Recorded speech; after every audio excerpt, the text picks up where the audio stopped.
Hello, everyone. This is Tom Fox, and I'd like to welcome you to this episode of This Week in FCPA. This Week in FCPA is sponsored by Affiliated Monitors. Founded in 2004, Affiliated Monitors provides professional, independent integrity monitoring and ethics and compliance assessments nationally and internationally and across almost all industries. With its knowledge of effective ethics and compliance programs and cultures, Affiliated Monitors is respected for its work as the corporate monitor on matters ranging from multinational corporations to small and mid-sized companies and even individuals.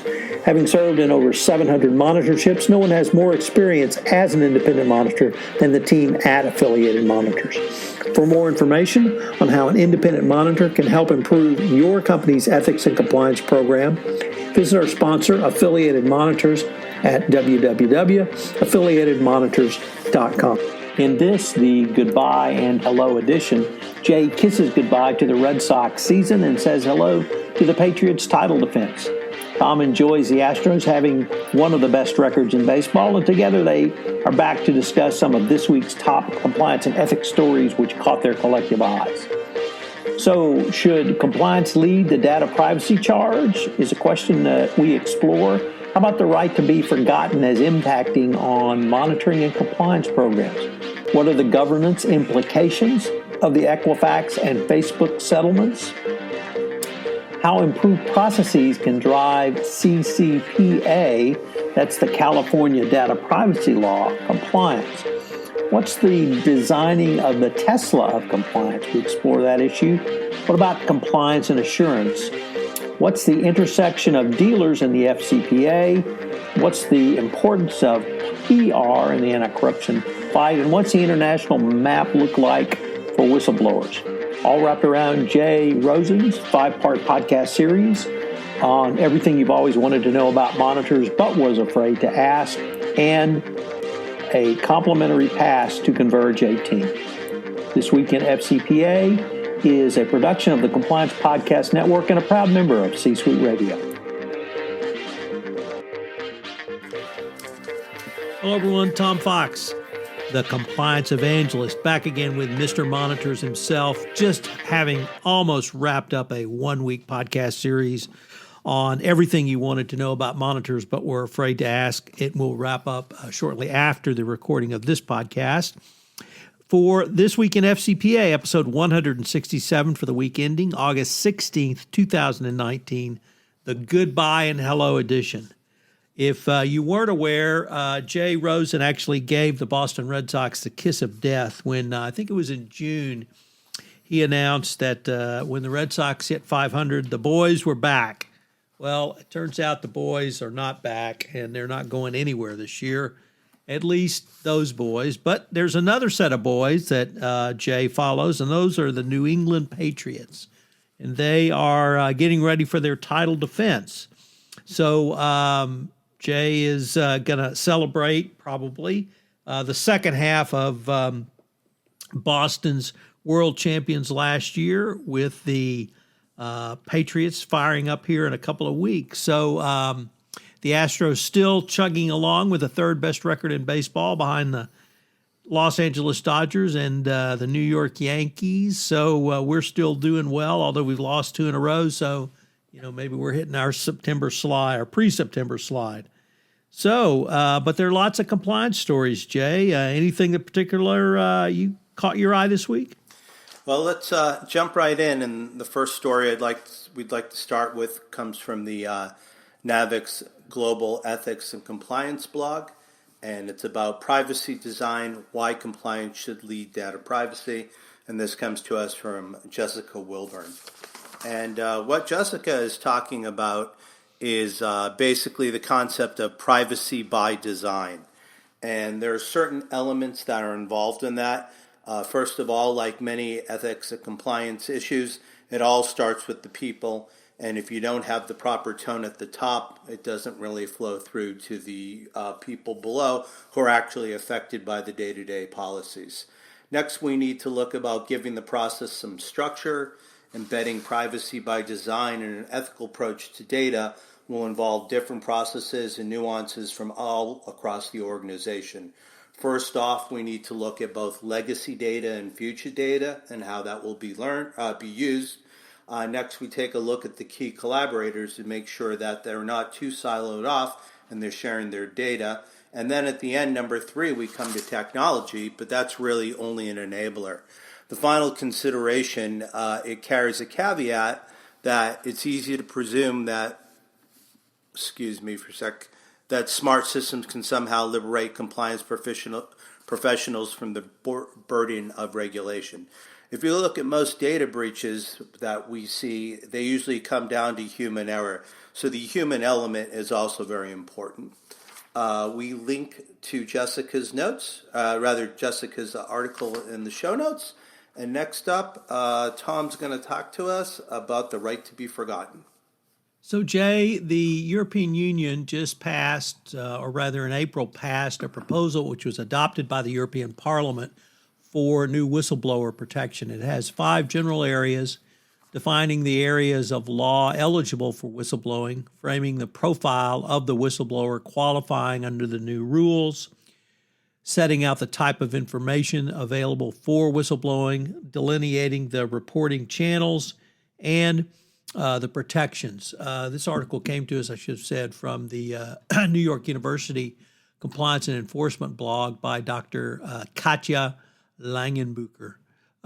So the European member states, it goes to their Commission for Member States for approval, and it has 2 years for implementation within the European member state. It's a pretty broad definition of whistleblower, anyone in the private and public sector.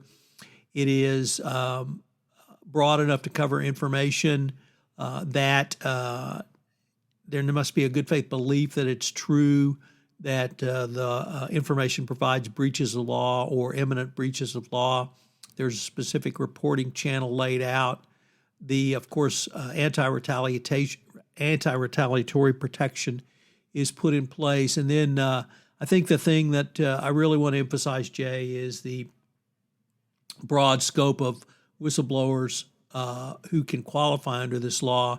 The lawyers, compliance officers, private or legal persons, facilitators, really anyone can be involved in this. So it's a pretty broad protection for whistleblowers, and something that I think is a long time coming to the European Union. Is going to probably lead to a lot more cases coming forward. Jay, next up was a great article. I don't know if you know Mike Peregrine or not, but he practices at McDermott, Will and Emery in Chicago, and he often writes on corporate governance matters, and he's got another great article in the Harvard Law School Forum on corporate governance and financial regulations, where he takes a look at the Equifax and Facebook settlements, but he takes a look at it from the corporate governance perspective. And they both provide some very interesting details. I think the Facebook settlement has been a little bit more well discussed in terms of setting a board-level privacy committee and desire to have greater accountability for privacy at the board level. But the Equifax settlement actually also had some interesting developments, or at least interesting components. The company is required to implement a comprehensive information privacy security program. They have to have a person designated to oversee the program. They have to conduct annual assessments on internal and external security. They have to receive annual certifications from the Equifax board and relevant subcommittees, attesting that the company has complied with the order they agreed to with the Federal Trade Commission. They've got to test and monitor the effectiveness of this system. And then they have to ensure service providers also implement adequate safeguards. So I thought both of these were interesting from the requirements put up on the board. We don't know if the Department of Justice may move this direction under FCPA enforcement, but it certainly would be something that I think the Department of Justice would look at going forward. So going for 3 in a row on data privacy, Tom's going to tell us what Stephen O'Donnell is thinking about in Corporate Compliance Insights when he takes a look at how improved processes can drive CCPA compliance. Right. So, really interesting article from Miratech Stephen O'Donnell about how CCPA, the California Consumer Privacy Protection Act, differs from GDPR. And he outlined some of the direct steps you should take. But a couple of things really struck me, Jay, that I really wanted to emphasize. He has a couple of pithy quotes, but I think really speak to the issue. He quoted one CIO, Chief Information Officer, who said, "I would have gotten ahead of the problem because the only easy day was yesterday." I know that quote was used in the Marine Corps a long time, but it really speaks to the fact that you need to be ahead of this now. You need to determine whether or not you are compliant with the initiative now, and then you need to install processes to get ahead of this. GDPR certainly has been around now since May of 2018, but this act is a little bit different because it focuses a little bit more on consumers, and whereas GDPR, you can exempt yourself from having any data collected. Here, you have to exempt out from CCPA, from the requirements allowing data to be stored. So a little bit different process going forward. And I really like the way Stephen said that you need to have a compliance person overseeing this, because typically compliance really is the arbiter of a lot of policies and procedures about doing the right thing. And he really thinks that a large part of this is whether or not companies are going to be ethical in their data collection, data privacy policy. So a really interesting article, and certainly I think that folks should take a look at it. So Jay, how would you go about designing the Tesla of compliance? I think that's a great question, Tom.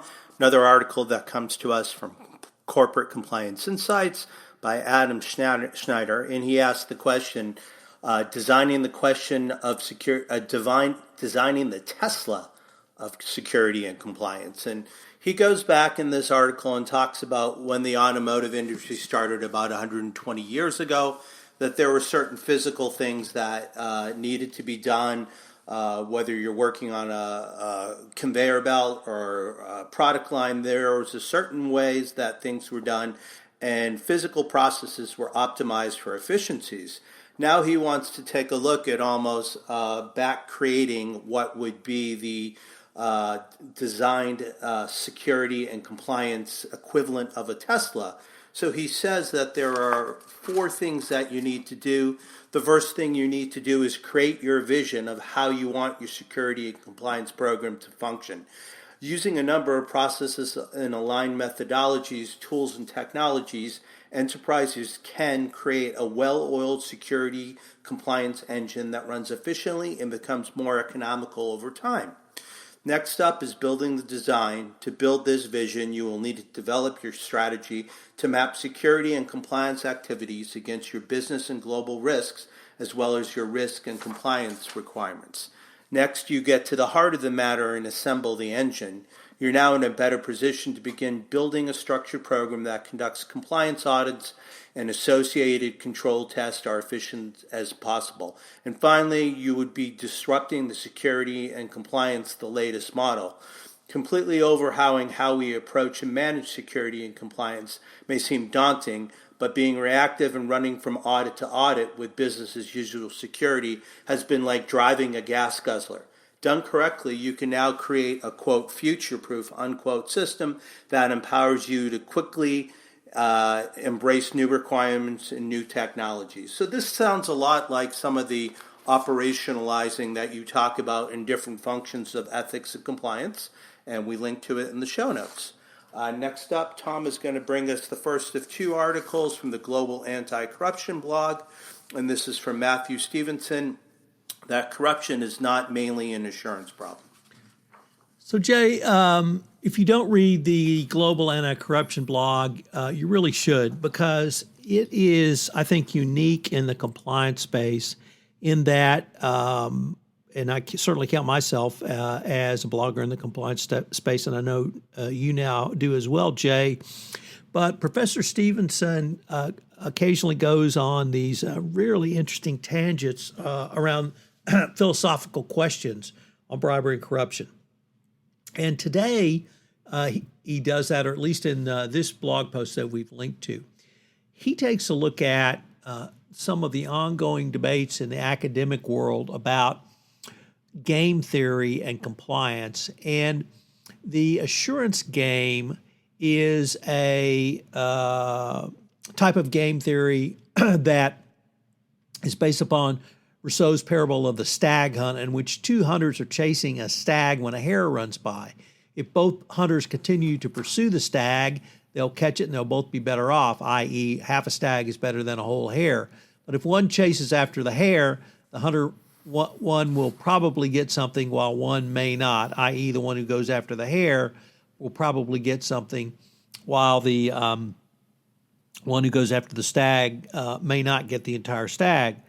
He compares this to the well-known prisoner's dilemma, and his thesis is that the assurance problem or the stag hunt game theory is not relevant in compliance, basically because the stag hunt game theory is based on the fact that everyone will engage in the appropriate ethical behavior. So, and in the compliance world, you typically will have people who may leave the stag hunt to go after the hare because they see the hare as actually much more or much better business opportunity. So it's a bit philosophical, it's a bit theoretical, but it's fun to delve into these things from time to time, Jay, and really see where academia is taking some of these arguments, because you may not think it has a lot of application to the real world, but the bottom line is if this is what academics are thinking in terms of either underlying theory or really a philosophical way to think about a problem, then the research is going to follow along this path, and the research may lead us to information or data that we would incorporate more directly into a compliance solution. So interesting theory, interesting article. Once again, more theoretical and more philosophical than we typically see, but as is typical from Professor Stevenson, highly enlightening. So talking about something else that may be highly enlightening, we've got an article entitled Dealers, Drugs, and FCPA Insight, coming to us from the coolest guy in compliance, Matt Kelly, on his Radical Compliance blog. And he got a question from a chief compliance officer who wanted to know what type of third party falls under the, quote, dealer, unquote, for an FCPA purpose. Matt tried to think about this, and they came up with tasks that maybe a distributor would be having or a dealer, and Matt couldn't really figure out what exactly worked out. So he posted on LinkedIn, and it says, compliance officer, what's the difference between a dealer and distributor in the FCPA context? And Matt, being silly, said, I'm not sure. Try asking a drug dealer. And the CCO said, I already asked mine. He didn't know either. The answer actually came back from Scott Killingsworth, who's our esteemed colleague. And Scott remarked that I think in common business uses, dealers are usually retailers and distributors sell to either dealers or other distributors. So if distributors only sell to other businesses, they typically have no direct contact with foreign government officials. A dealer selling to end user customers would have the direct contact. So dealers and distributors have different risk profiles, which means your compliance program may need to apply different levels of due diligence and monitoring process. So this was a very light article, and Matt concludes and he says, anyway, thanks for the quip about weed dealers. We have our answers now, but maybe next time Matt just might drop some LSD and see if the answers come to him while tripping. So a whimsical but fun little diversion from Matt this week on radical compliance. Tom is up next with the second article from this week's Global Anti-Corruption blog, The Importance of Public Relations in the Fight Against Corruption. Right, so this is an article by Jason Cohn, and Jason really emphasizes that PR is a critical tool in the fight against corruption. He details three reasons he believes this is so. Number one, public relations helps change culture. This is particularly important with regard to petty corruption, which is often too small scale and widespread for effective investigation and prosecution by enforcements. But another example could be the Say No to Corruption campaigns that are going forward. Second, PR facilitates the reporting of corruption. Corruption investigations are notoriously difficult to prosecute without tips from victims and whistleblowers. Certainly, our earlier article on whistleblowing in the EU ties directly into this point, Jay. But PR encourages witnesses to inform authorities by ensuring they have accurate information about how to report and what to report. And third, PR helps to increase popular support for government anti-corruption efforts. He believes the function of PR has two distinct aspects. The first is to increase knowledge among a population of a government's anti-corruption aspects, but it also can be used to generate public support for enforcement efforts as well. Finally, it generates political support for new anti-corruption measures, which must often be passed over stiff resistance of entrenched business interests or others who don't want to help the fight against bribery and corruption. So a really interesting look at PR or the PR industry from the compliance angle. I'm always fascinated with everyone's role, Jay, in the fight against corruption. Certainly, the fourth estate, the press, has a role to identify corruption. Compliance officers have roles. Vendors and suppliers in the compliance space have roles. Commentators have roles. But here he really articulates the need for PR and their role. And so I appreciated him bringing kind of these thoughts forward. So we finished up with the article part of the podcast. What were we talking about this week, you and I, Tom, about the fifth episode we dropped this morning? So I'm proud to announce that in the middle of this recording, episode 5 has been released. So by the time you listen to this podcast, it will be out. But we had just a fascinating 5-part series this week based upon not only one of my favorite books as a 12-year-old, but also one of my favorite Woody Allen movies, Everything You've Always Wanted to Know About Monitors But Were Afraid to Ask. Fortunately for all of us, Woody did not have the inspiration that you had, Jay, and he entitled his movie something a little bit different. But we looked at introduction to the topic, post-resolution monitorships, pre-settlement monitorships, considerations when hiring a monitor, and we closed today with some of your thoughts on the cost around monitors. There's Jay had actually written a great article series about this that was posted in CCI, and it has been posted over the last several weeks. So rather than me writing up a blog post, we've linked to each one of Jay's articles because I think that really set out many of the concepts in more detail. So we've linked to Jay's articles in the show notes. Of course, we've got his thoughts on the podcast, which have been extraordinarily well received. You can check it out on the FCPA Compliance Report, the Compliance Podcast Network, iTunes, JD Supra, Megaphone, YouTube, Spotify, C-Suite Radio, Corporate Compliance Insights, iHeartRadio, iTunes, MeTunes, and a plethora of other platforms that I post on now, Jay. So in early October, we're going to be getting together with some of the Ethics and Compliance Tribe at Converge 19 in Denver. Tom, why don't you tell our listeners about a special offer you have for them? Right. So I've come to a agreement with Conversant, and they are giving a complimentary pass to people who listen to this podcast who want to attend Converge. And this is going to be truly one of the top events in the compliance calendar each year. Last year was just outstanding, and they're only going to build on what they created last year. It's a real sense of community, Jay. I like the phrase you used, our tribe, because that's exactly what it is. And it is a high-level presentation. This is not a sales presentation by Conversant.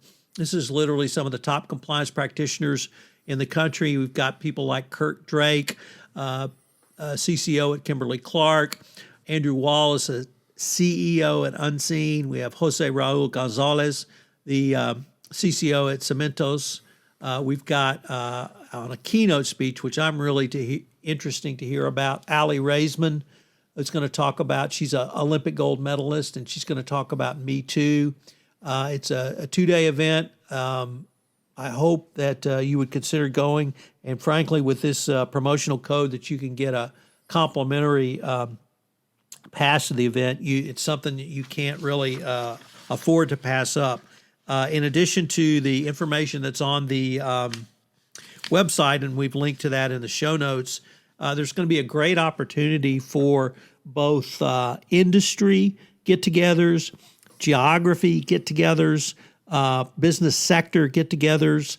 And what Conversant is going to do is provide you with an opportunity to not only discuss best practices in the specific area that you were in and the specific types of businesses you practice compliance, but also we're going to have roundtables set up for each one of those that people can ask questions and really take a deep dive. We're going to facilitate discussions. And then, of course, I have to mention, Jay, that this is what I'm most excited about is we're going to have our first live recording of the current gang of Everything Compliance. So if you've ever wanted to see a live podcast, we're taking Everything Compliance on the road. We're going to be in Denver for Converge 19, and I really hope that you can join us. Sounds like it's going to be interesting and a lot of fun to renew acquaintances with people and make new connections. So I think we have covered it. So for Tom Fox, the compliance evangelist, and myself, Jay Rosen, Mr. Monitor, we'd like to thank you for joining us for This Week in FCPA, Episode 167, for the week ending August 16th, 2019. The Goodbye Red Sox and Hello Patriots edition, brought to you by those never taking the foot off the gas pedal, Houston Astros. Thanks for joining us, and have a great weekend. Hello, everyone. This is Tom Fox again, and I would like to thank you for listening to this episode of This Week in FCPA. If you have any questions on this episode, you can email me at tfox@tfoxlaw.com. You can email Jay at jrosen@affiliatedmonitors.com. I hope you will join Jay and I next week, where we take up some of the week's top compliance and ethics stories which caught our eye. This Week in FCPA is a production of the Compliance Podcast Network and a proud member of C-Suite Radio.